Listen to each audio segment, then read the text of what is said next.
Hola, estamos en Punto Crítico, programa de televisión de la Unidad de Medios de Comunicación de la Universidad Nacional de Colombia. Yo soy Carlos Alberto Patiño Villa, profesor titular. A un año de inicio de la pandemia, a varios meses de inicio de los procesos de vacunación en diversos países, nos vemos en la necesidad de volver a hablar de las vacunas contra el coronavirus, de las vacunas, cómo han venido funcionando, qué son las vacunas, qué características tienen, qué papel tiene la vacunación y si es necesario o no llegar a una especie de vacunación universal obligatoria. Para tratar de entender en qué estamos, hemos invitado de nuevo al profesor Moisés Basserman, ampliamente conocido por todos, pues para que hablemos de este asunto y podamos tener una explicación confiable. Profesor Basserman, muchas gracias por estar con nosotros en Punto Crítico. Buenos días, Carlos, muchas gracias por la invitación, un placer estar acá, gracias. Profesor Basserman, permítame comenzar con una pregunta técnica que usted, por ser doctor en bioquímica, por su larga trayectoria, además en el Instituto Nacional de Salud y en la universidad, y su trabajo de investigación, seguramente le sea fácil explicarnos. Estamos hablando que hoy, a finales de marzo del año 2021, tenemos algo así como 6 vacunas disponibles, principalmente más de 200 ensayos o trabajos de investigación de otras vacunas hechas en muchos laboratorios. Y estamos hablando de vacunas como la de Pfizer BioNTech, la de Moderna, la de Janssen, de Johnson Johnson, la de Oxford AstraZeneca y la de Sputnik 5. Algunas de estas vacunas se basan en el ARN mensajero y otras se basan en vectores virales o en condiciones de adenovirus. Creo que esto lo hablamos la vez pasada, pero me es importante volverle a preguntar cuál es la diferencia entre las calidades o las condiciones de cada una de estas vacunas. Bueno, son tecnologías distintas, la mayoría son tecnologías muy modernas, lo que las hace muy convenientes porque entre más moderna la vacuna es más simple, tiene menos impurezas y menos potenciales problemas. Digamos que la más antigua en tecnología es la China, que usa el virus completo activado. Cultivan el virus en unas células. En este caso, ellos usan unas células cuyo origen era un mono, un mico verde, y lo inactivan e inyectan ese virus inactivado químicamente, y pues el cuerpo lo reconoce como un virus y reacciona contra él. Digamos que esa es la más antigua. Siguen otra serie de vacunas que utilizan un virus relativamente inofensivo y además de eso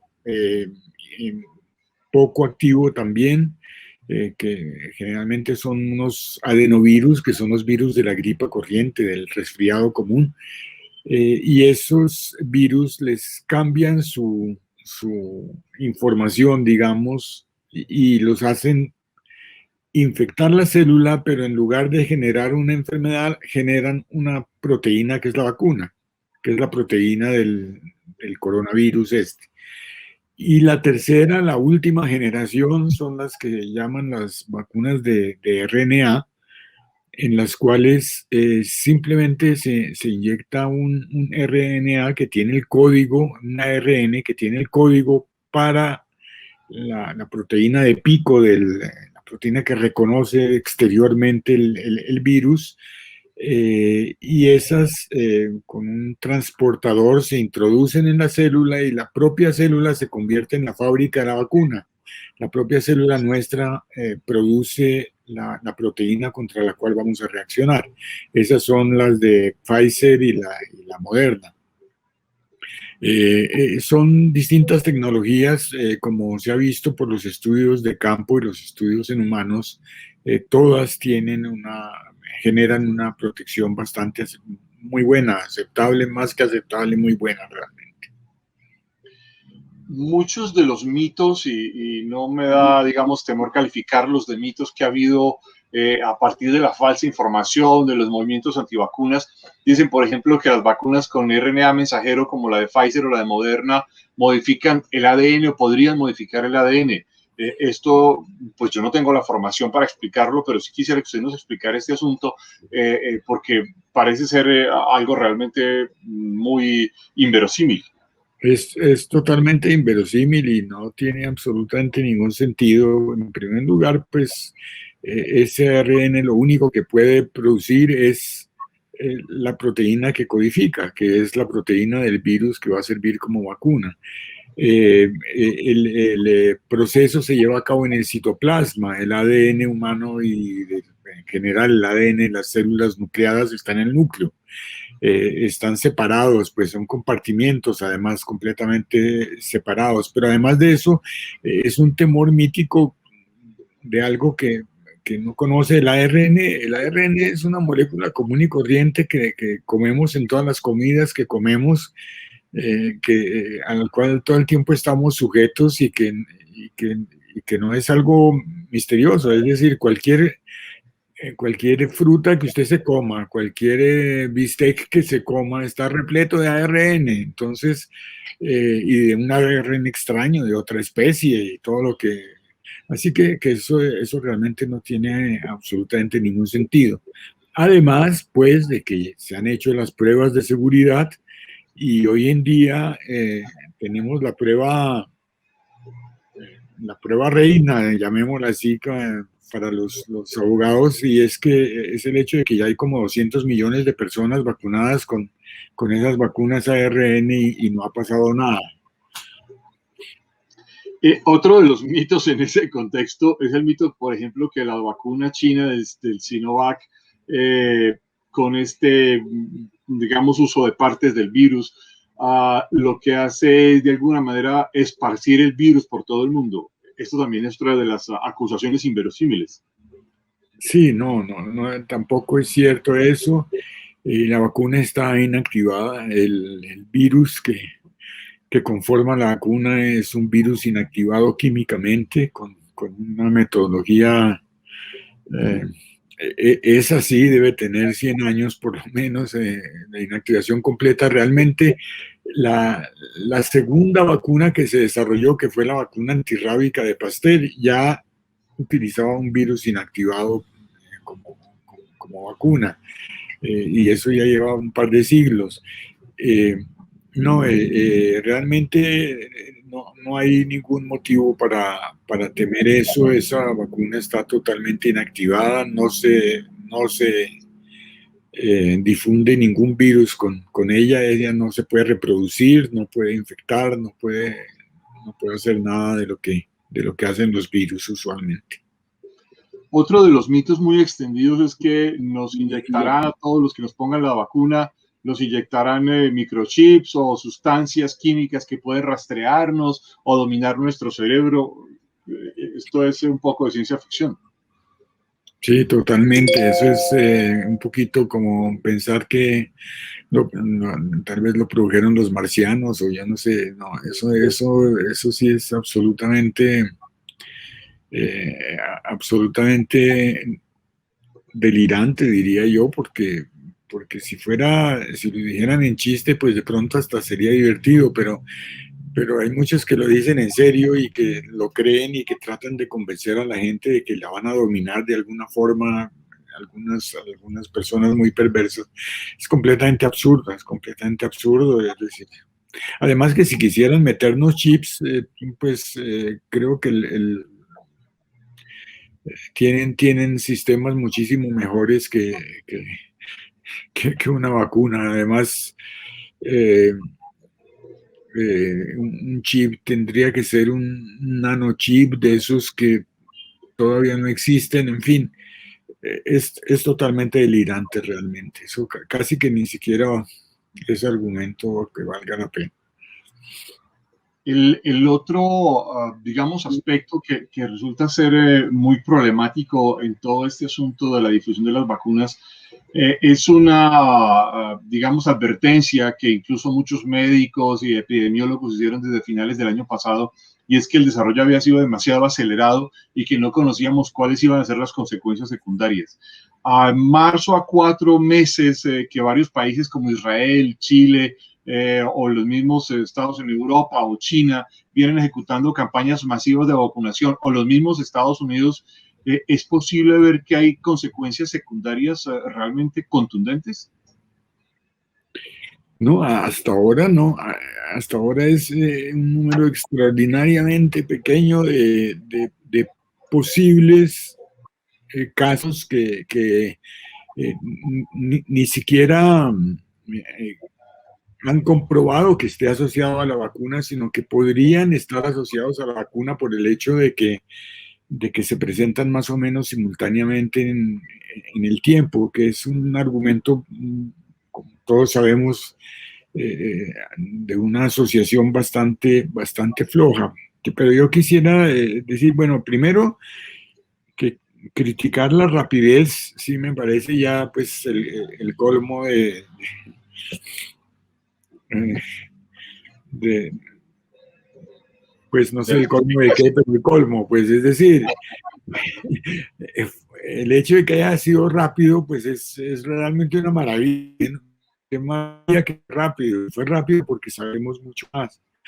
Pero quiero insistir y decir que no es tampoco tan rápido como están pensando. Miren, este siglo, el siglo XXI, ya tuvimos dos epidemias por coronavirus en el mundo, dos epidemias serias de coronavirus por el mundo. En el 2002 tuvimos la epidemia de SARS-CoV-1, que también surgió en China, y en el 2012 tuvimos la epidemia de MERS en el Medio Oriente, sobre todo en la península arábica, y que todavía está circulando. El MERS todavía circula en el Medio Oriente.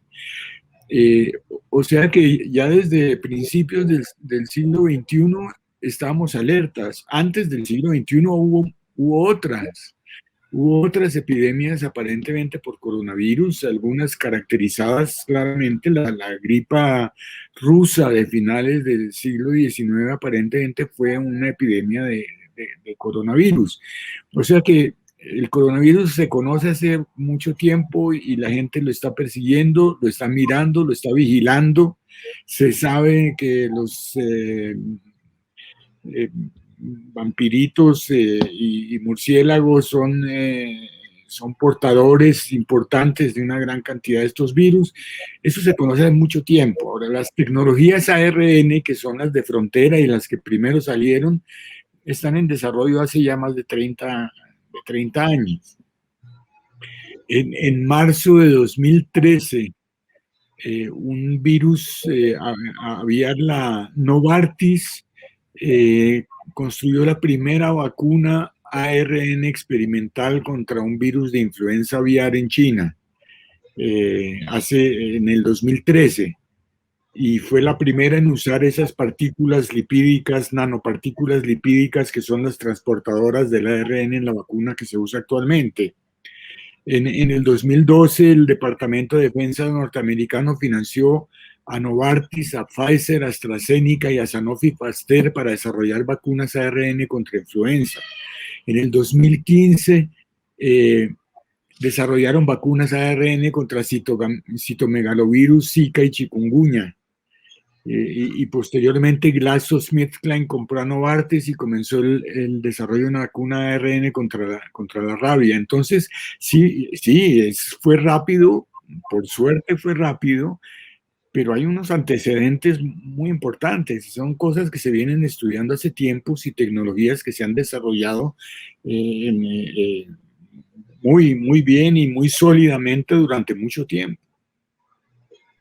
En esta, digamos, contexto de tecnologías, además hay que contrastarlo con la realidad.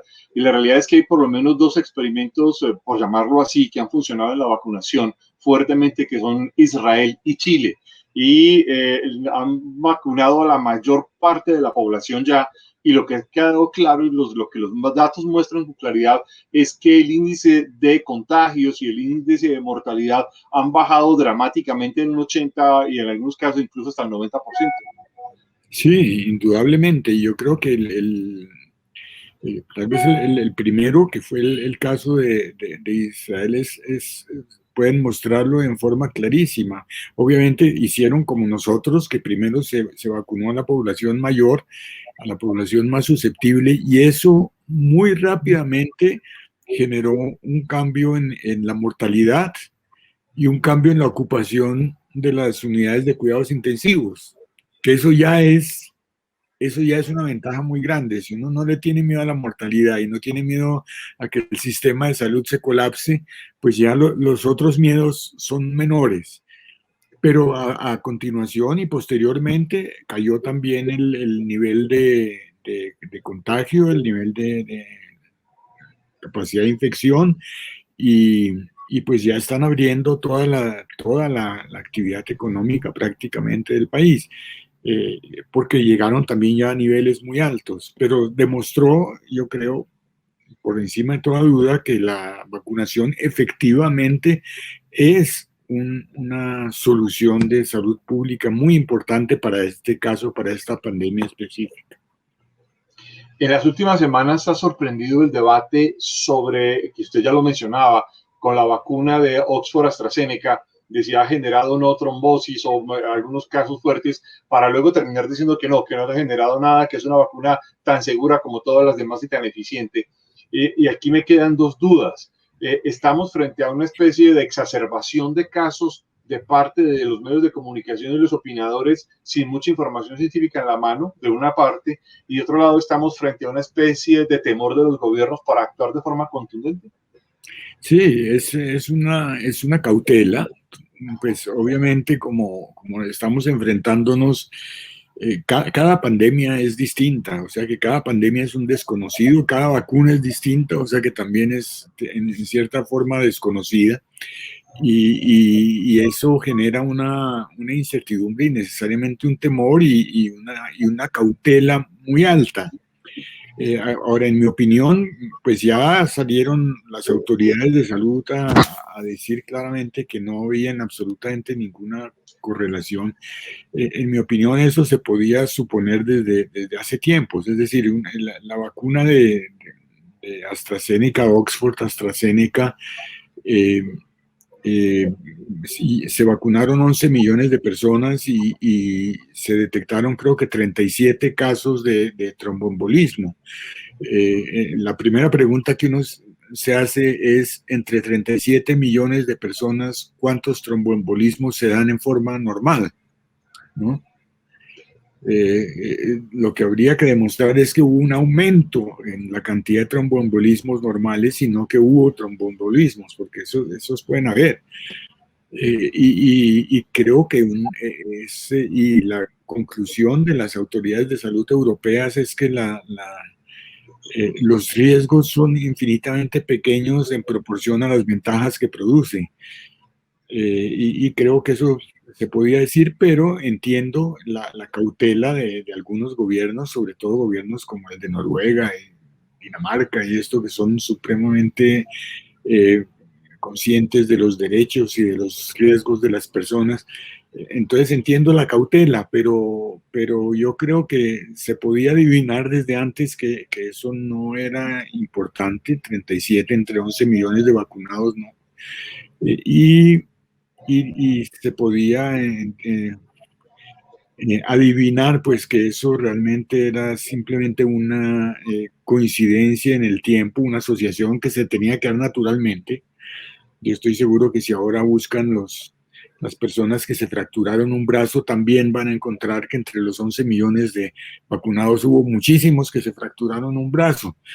Eh, y, y no, pero creo que ya están diciéndolo las autoridades de salud que no lo hay. Es una cautela razonable en cierta medida, pero creo que ya se ha desvirtuado también eso.